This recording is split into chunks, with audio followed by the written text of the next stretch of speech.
I'm now studying educational technology because our schools are stuffed full of ed tech, and a lot of it is gamified. Hey, let's teach kids math. Let's gamify it. Let's make it a fun game where they get rewards. Yeah. If you do that, you'll get more engagement, but there's a cost.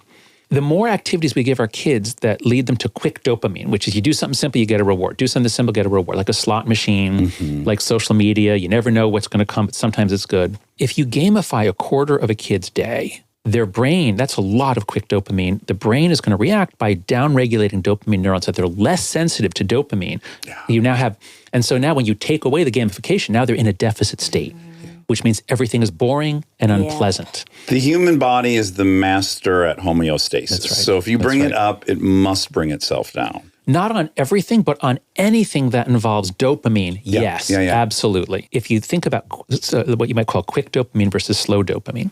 So slow dopamine is, suppose a boy sets out to build a treehouse or a racing car or whatever, and he works on it and works on it. Every time he makes progress, that's rewarding. Yeah. Okay, but you're going towards the goal. You're keeping focused. Now, this is what executive function is. Executive function is the ability to say, here's my goal.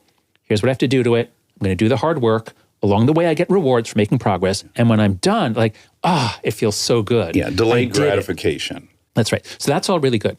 But what I'm coming to see is I underestimated what's happening to boys. The boys, it starts with the video games, which is really quick dopamine. It's incredibly intense. They're beautiful. They're exciting. A little bit is okay. I don't want to cause a panic here on video games. But if your kid is playing 3 hours of video games a day, 7 days a week, probably that's going to have dopamine effects. And then the kid is going to find the rest of their life can compete. That's exactly. Yeah. Because they're in a state of deficit. Yeah. And so everything else is more boring. And so then we have to ramp it up. Okay, they're in school, they're bored. Let's give them gamified math. Yeah. And we'll give them gamified this and that. And let's let them keep their phones on them, which is insane. Yeah. A study just came out from Dimitri Kostakis. On average, American students, I think it was high school, spend an hour and a half a day in school on their phone. So if you gamify, then the rest of life is incredibly boring. And that includes talking to people. So we're really doing our kids a disservice.